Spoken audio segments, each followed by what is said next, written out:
राज जो सदियों से छुपा था और एक तोता जो बोल सकता था। लेकिन ये कहानी सिर्फ एक राज की नहीं, ये कहानी है एक लड़के की, उसके विश्वास की और एक ऐसी दोस्ती की जो सब कुछ बदल देगी। एक छोटे से गांव का लड़का था राजू।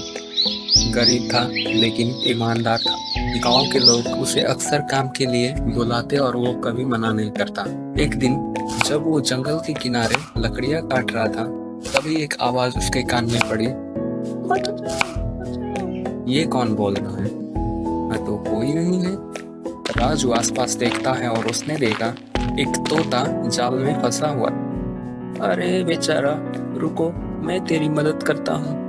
राजू तोता को जाल से छुड़ाकर घर लेकर आता है, उसका घाव साफ करता है, दवाई लगाता है। 3 दिन बाद, शुक्रिया राजू, तुमने मेरी जान बचाई। तुम अच्छे इंसान हो। तू बोल रहा है? हाँ, मैं एक जादुई तोता हूँ। मुझे सिर्फ वही सुन सकते हैं जो सच्चे हैं। राजू हैरान था, लेकिन अभी और भी ज्यादा हैरान होने वाला था।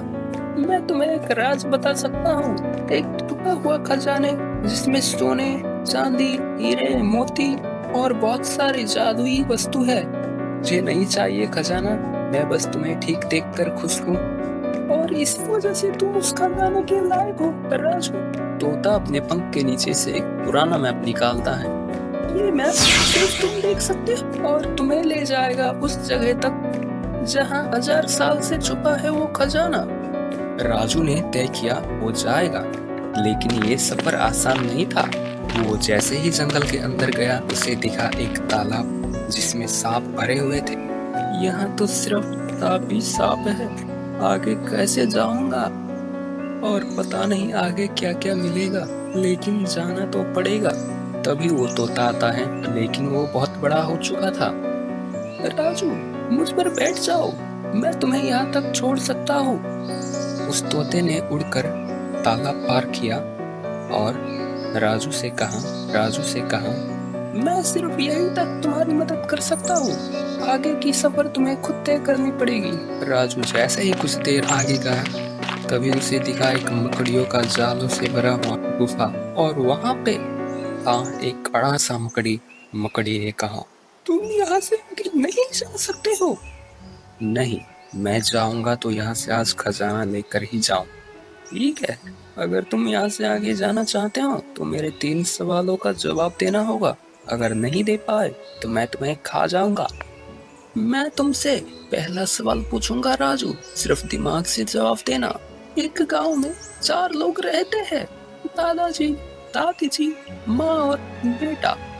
एक दिन बेटा सो गया और सुबह उठते ही देखा कि उसके दादाजी की चप्पल गायब थी। उसने पूछा, मेरी चप्पल किसने ली? सबने मना किया और चप्पल मिल गई उसके माँ के बैग में। तो चप्पल किसकी थी?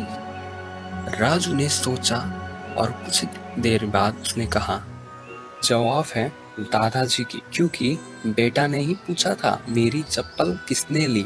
इसका मतलब चप्पल उसकी नहीं, दादाजी की थी और माँ ने छुपा दी थी। बहुत बढ़िया, अब चलते हैं अगली सवाल में।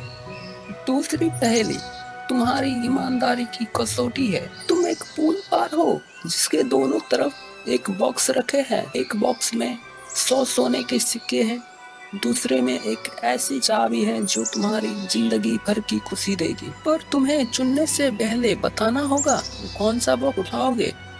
क्या चुनोगे, सिक्के या चाबी? चाबी, क्योंकि चाबी जिंदगी भर खुशी का रास्ता खोलती है और सिर्फ लालच से बढ़कर जो चाबी और सिर्फ लालच से बचकर जो सही चुनता है वही असली खजाना पा सकता है। बहुत बढ़िया, अब चलते हैं आखिरी सवाल पे। अंतिम पहेली आई है राजू। मैं छोटा हूँ पर हर जगह हूँ, मैं सब कुछ बताता हूँ पर आवाज नहीं कर। मैं सिर्फ तब तक काम करता हूँ जब तुम सोचने के लिए रुको। मैं कौन हूँ? राजू ने झट से जवाब दिया, परिचय या सोच, क्योंकि जवाब है दिमाग, मन की आवाज या अंतरात्मा जो बिना आवाज के हमेशा सही रास्ता दिखाता है। वो मकड़ी गायब हो गई और दरवाजा खुल गया। अब वो पहुंच चुके थे बड़ा सा दरवाजे के पास जिसके अंदर था खजाना। उस पे लिखा था, जो सिर्फ पैसे का भूखा हो वो कभी अंदर नहीं जा सकता। राजू सोचता है मैं खजाना लेकर क्या करूँगा? मुझे सिर्फ अपनी दोस्त की जिंदगी चाहिए। दरवाजा अपने आप खुल जाता है। खजाने भरे हुए थे वहाँ पे, जहाँ देखो सोना, जहाँ देखो हीरे मोती। राजू, अब वक्त आ गया है कि तुम्हें मेरी असली पहचान पता चले। तोता अपने असली रूप में आ जाता है, एक ऋषि के रूप में। मैं एक श्रापित ऋषि हूँ, मुझे सिर्फ एक सच्चा इंसान ही मुक्त कर सकता था। तुमने अपनी विचार, दोस्ती, ईमानदारी और मुझे मुक्त कर दिया। तो तू मेरा दोस्त था या एक परीक्षा? दोनों। और अब ये खजाना तुम्हारा है, लेकिन असली खजाना तुम्हारा दिल है राजू। राजू कुछ हीरे और सोने के सिक्के लेकर वापस गाँव में लौट आता है। गांव में अच्छे स्कूल का निर्माण करता है, गरीबों के लिए मकान बनवाता है, जंगल के किनारे एक बर्ड सेंचुरी बनवाता है जिसका नाम रहता है तोता सदन। राजू ने खजाना पाया जरूर, लेकिन उसने कभी उसे अपने लिए नहीं रखा, क्योंकि वो जानता था असली दौलत इंसानियत और अच्छे रिश्तों से बड़ा कोई सोना नहीं होता। दोस्ती, ईमानदारी और निष्कपट से बड़ा कोई जादुई खजाना नहीं होता। वीडियो पसंद आई हो तो लाइक करो, शेयर करो, सब्सक्राइब करो। मिलते हैं अगले वीडियो में, तब तक के लिए बाय बाय। क्या तुमने कभी किसी ऐसे पेड़ के बारे में सुना है जो तुम्हारी हर इच्छा पूरी कर दे? नहीं ना? तो सुनो, ये कहानी है एक ऐसे कल्पवृक्ष की जिसने एक गरीब किसान की जिंदगी बदल दी। रघुनाथ एक ईमानदार लेकिन गरीब किसान था। छोटी सी झोपड़ी, 2 बच्चे और बीमार पत्नी। हर रोज सुबह से शाम तक खेतों में काम करता, फिर भी घर में रोटी तक मुश्किल से बनती।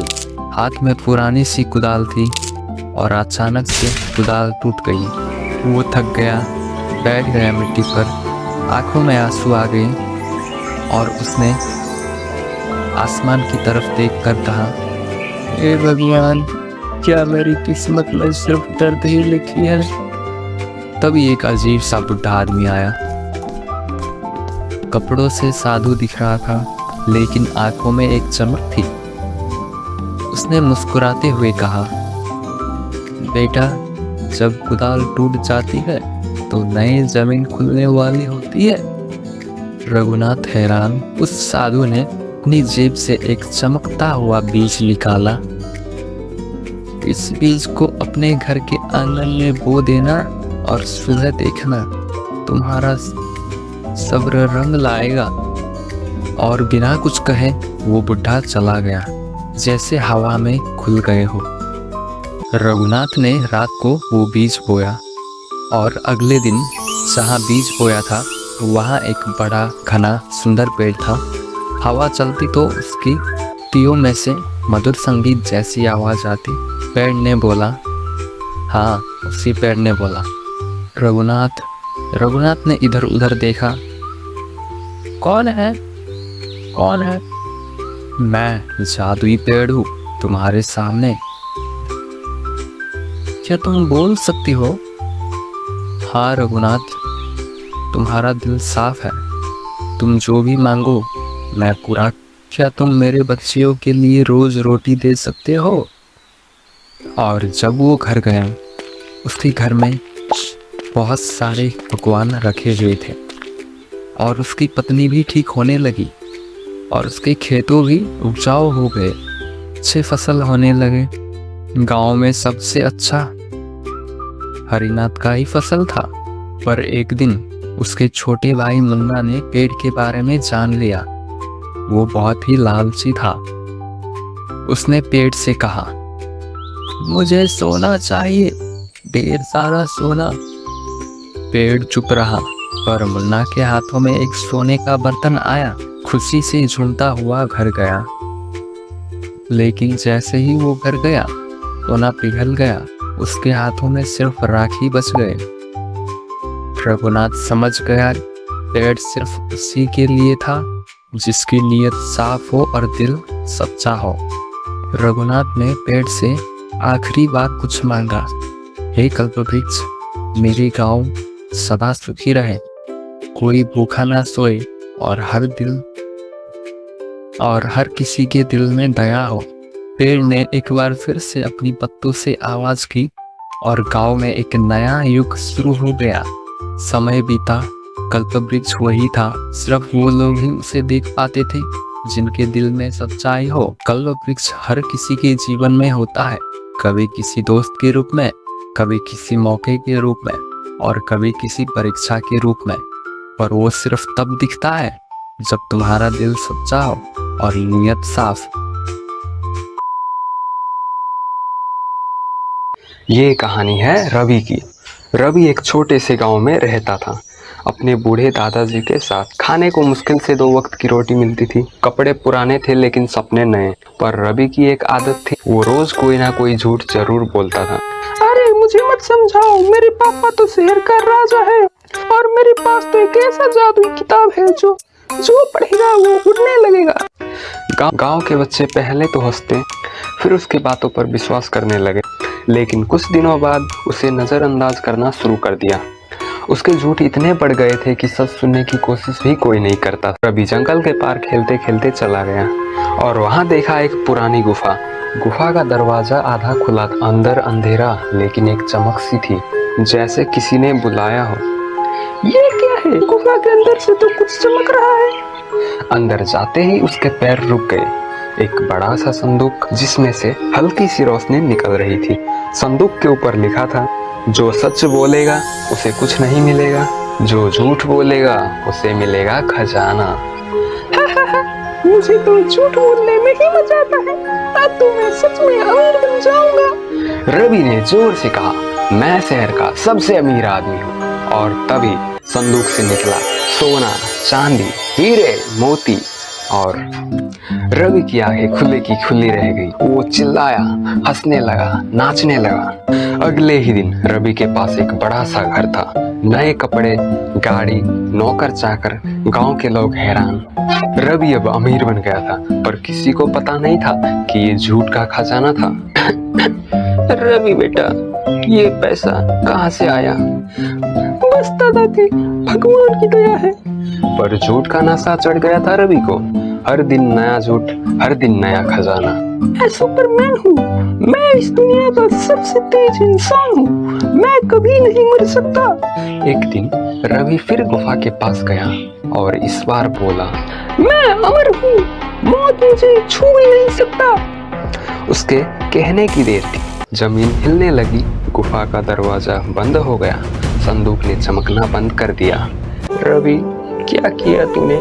झूठ की भी एक सीमा होती है बेटा। उसी रात आसमान में तूफान आया। रवि का महल टूट गया, नौकर भाग गए, सोना चांदी बह गया। रवि फिर से वही पुराने कपड़ों में अकेले अकेला। मैं सब कुछ खो चुका हूँ, बस झूठ बोलकर। बेटा, झूठ के पंख होते हैं, पर उसकी उड़ान छोटी होती है। सच धीरे चलता है, मगर वो कभी गिरता नहीं। उस दिन के बाद रवि ने कभी झूठ नहीं बोला। वो स्कूल गया, ईमानदारी से काम किया, लोगों की मदद की। कुछ सालों में रवि ने अपने दम पर एक छोटी सी दुकान खोली। फिर स्कूल में बच्चों को कहानी सुनाने लगा, झूठ का खजाना। आज रवि फिर से अमीर है, लेकिन इस बार पैसों से नहीं, इज्जत, ईमानदारी और प्यार से। खजाना मिलता है मगर सच से मिलता है। झूठ तो सिर्फ पल भर का सौदा होता है। झूठ कितना भी चमकेगा, एक दिन जरूर बुझता है। अगर आपको ये कहानी पसंद आई तो इसे जरूर शेयर कीजिए, शायद किसी का झूठ सच में बदल जाए। और चैनल को सब्सक्राइब करना मत भूलिएगा। मिलते हैं अगले वीडियो में। कहानी है एक छोटे से गांव की, जहां राजा नाम का एक आदमी होता है, जिसका नाम तो राजा होता है, लेकिन जिंदगी एक फकीर से भी मुश्किल। वह अपनी पत्नी मीना और 2 बच्चे सोनू और छुटकी के साथ एक पुरानी झोपड़ी में रहता था। रोज काम ढूंढने जाता, कभी मजदूरी मिलती तो कभी भूखा लौटता। एक दिन शाम के वक्त राजा की जेब खाली थी और घर में सिर्फ 3 रोटियां थी। राजा ने रोटियां उठाई और जैसे ही खाने बैठा, तभी घर के बाहर एक बुजुर्ग औरत आई। बेटा, कुछ खाने को मिलेगा क्या? बहुत दिनों से कुछ नहीं खाया हूँ। मीना ने राजा की ओर देखा। राजा ने बिना सोचे अपनी रोटी उस बूढ़ी औरत को दे दी। बूढ़ी औरत ने रोटी खाई और बोली, बेटा, तुमने आज एक बूढ़ी औरत की भूख मिटाई है। ज़्यादा कुछ तो नहीं, लेकिन मैं तुम्हें ये जादुई मसाला देना चाहती हूँ। इसे खाने में देने से खाना की स्वाद बहुत ही ज़्यादा बढ़ जाती है। फिर वो बुजुर्ग औरत ने मसाला दिया और राजा ने धन्यवाद किया और वो बूढ़ी औरत चली। राजा ने मसाला लिया और मीना को दे दिया। अगले दिन मीना ने घर में बची सिर्फ थोड़े से ही राशन से खाना बनाए और जैसे ही उसने मसाला डाली तो पूरी कढ़ाई खाना से भर गया। बहुत दिनों के बाद उन्होंने भरपेट खाना खाया और बची हुई दाल चावल को उन्होंने गांव में बांट दिया। और वही गांव वालों में से एक लड़का बोला, मीना भाभी, आप इतना अच्छा खाना बनाती हो, क्यों ना आप इसे बेचती हो जैसे हम खा सके। मीना ने रात भर सोचा और सुबह वो दाल चावल बेचने के लिए तैयार हो गई। अगले दिन उन्होंने एक छोटी सी ठेला लगाई जिसमें वो दाल चावल बेचने लगे और दाल चावल बनाते वक्त वो उन्हीं मसालों का यूज करती थी जो उस बूढ़ी औरत ने दिया था। ठेला लगाते ही उसकी खुशबू से गांव वालों की भीड़ लग गई और तुरंत ही खाना सब खत्म हो गए और उन्होंने बहुत दिनों के बाद इतने सारे पैसे एक साथ देखे थे जो सिर्फ एक दिन में ही कमाए। मीना भाभी का दाल चावल पूरे गांव में फेमस हो गया। कुछ दिनों में मीना और राजा का एक अपना ढाबा बन गया। दूसरे गांव से भी लोग खाने आने लगे। उनके ढाबे पे आने वाले हर गरीबों को वो फ्री में खाना खिलाते थे। राजा, मेरे लिए एक रोटी कैसे किस्मत बदल गई, तो मैं क्यों ना दूसरों की भूख मिटाऊं। एक दिन वो बूढ़ी महिला फिर से एक दिन राजा के दरवाजों पे दस्तक देती है। राजा ने देखते ही पहचान लिया। अब मुझे कुछ नहीं चाहिए बेटा, पर तुझे याद दिलाने आई हो, ये मसाला सिर्फ तब तक काम करेगी जब तक तुम्हारे दिल में दया है। राजा ने मुस्कुरा के हाँ में सर हिलाया और फिर वो महिला गायब हो गई। तब से राजा का ढाबा पूरे शहर में फेमस हो गया और राजा शहर का सबसे प्यारा इंसान बन गया जो सिर्फ खिलाता नहीं पर दिल भी जीत लेता। किस्मत बदलने के लिए पैसा नहीं, बस एक रोटी का प्यार और दिल की नीयत अच्छी होनी चाहिए। और कभी एक छोटा सा मसाला भी भगवान का वरदान बन जाता है। तो दोस्तों, यही थी जादुई मसाला की कहानी। अगर पसंद आई हो तो जरूर बताना। मिलते हैं अगली कहानी में, तब तक देखते रहिए अकेलापन नगर और जुड़िए हमारे साथ सब्सक्राइब बटन को दबाकर।